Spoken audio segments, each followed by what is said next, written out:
বাস আসলে বর্মগুড়ি থেকে বাসটার মধ্যে আগুন লাগছে। আগুন লাগার পরে কয়েকজন আহত হয়েছে, জীবিত ছিঁড়ে গেছে। তা আমি ওখানে বর্মগুড়ি থেকে আমরা বাস চেয়ারম্যানের লোক ওখানে আসি।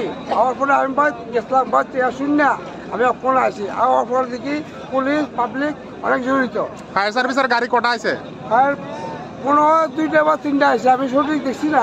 কিভাবে আগুন লাগছে গাড়িতে? আগুনটা মনে হয় বেলার থেকে কোনো শর্ট হয়েছে, আর কি মানে শর্ট হয়েছে মনে হয়। মানে আগুনটা কি বড় ধরনেরই? বড় ধরনের হয়েছে, ওই তো বাসটা করে পড়া চাই। এই জায়গাটার নাম কি? জায়গাটার নাম বাইপাস, জগৎপুর। জগৎপুর? হ্যাঁ হ্যাঁ। এখনো পর্যন্ত পরিস্থিতি কি দেখতেছেন? পরিস্থিতি এখন মোটামুটি নিমন্ত্রণ আছে, কোনো পরিস্থিতি খারাপ না, এখন সবাই করে আছে। জীবিত কেউ এখানে সবাই আছে। হ্যাঁ, বাইপাসের মধ্যে একটা পিকনিকের গাড়ির মধ্যে একটা আগুন লাগছে, ঠিক আছে। তারপর আমরা মনপুর বাজারের মধ্যে আসলাম। মনপুর বাজার থেকে আমরা ফট করে সেটা আসছি। আমরা মনপুর বাজারের ব্রেক ক্লাবের থেকে মানে ব্রেক ক্লাবের মানে বেশিরভাগ ছেলেরা সবাই আসছি। আওয়ার পরে ফায়ার সার্ভিস তো অনেক পরিশ্রম করতেছে, তারা মানে একটু ক্লান্ত হয়ে গেছে তারা।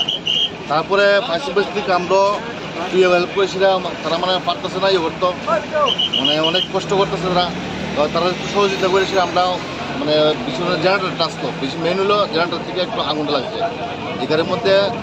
পরে লাস্ট মাস আমরা যেটা দেখছি, এটা জেনারেটার থেকে একটা আগুনটা লাগছে। কারণ জেনারেটার থেকে লাস্ট মাস পুরো একদম জেনারেটার থেকে পুরো আগুন ইয়ে হইতেছে। তারপর আমরা ফায়ার সার্ভিস 5 টাইপ নিয়েছি, আমরা বলে মিললে সেটা ভিতরে ঢুকছি। আমরা ব্রেক ক্লাবের থেকে ঢুকছি সেটা 5 আমরা জেনারেটার ইয়ে করছি, জেনারেটার উল্টে ফেলাই দিচ্ছি। আহত নিহতের খবর জানতে পারছেন কি? কেউ আহত নিহত মানে যে সময় আগুন লাগছে তারা সবাই নামে গেছে, ঠিক আছে। তো নাম্বার যাওয়ার পরে মানে ওখানে শুনছি যেটা, কিন্তু প্রথম তো জানি না কি যারা আহত নিহত হয়েছে। ওখানে বর্তমানে কেউ আহত নিহত নাই। আচ্ছা, আপনারা এসে কি গাড়ির চালক সহ চালক কাউকে পেয়েছেন? না, কেউ পাইছি না। আগুনের মাত্রা কিরকম ছিল?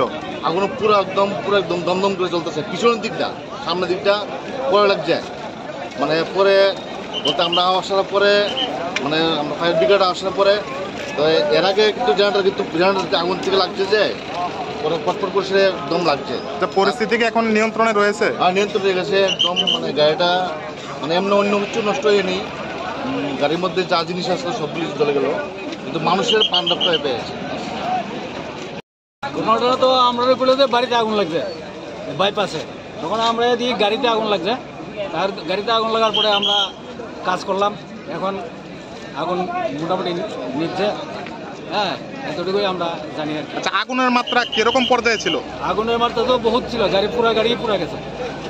কতটুকু সময় লেগেছে এবং কটা ইঞ্জিন ব্যবহার করতে হয়েছে এখানে? সময় তো প্রায় 1 ঘন্টা। কটা ইঞ্জিন এসেছে, কোথায় থেকে এসেছে? আমাদের সিধে মনপুর থেকে 2টা ইঞ্জিন। আচ্ছা, এখানে পরিস্থিতি এখন কি নিয়ন্ত্রণে? এখানে পরিস্থিতি নিয়ন্ত্রণে আছে। আচ্ছা, আহতর সংখ্যা কি জানতে পেরেছেন আপনারা? আহত নিহতের আহত আমরা আয়াত যা শুনলাম একজন রুগী আছে, কিন্তু আমরা তো নিতে পারছি না, অন্য সিভিল গাড়ি দিয়ে হসপিটাল পাঠানো হয়েছে। মানে আহত রয়েছে। আচ্ছা, গাড়িটা কোথা থেকে কোথায় যাচ্ছিল? ওইটা তো এখনো জানছি না। আপনারা কি এখানে এসে মানে থামানো অবস্থায় পেয়েছেন? আমরা এখানে এসে গাড়ি থামানো অবস্থায় আগুন চলছে এই অবস্থায় পেয়েছি। আপনার নাম? আমার নাম দিলীপ সরকার। আপনি রিডিং ফায়ারম্যান দিলীপ সরকার।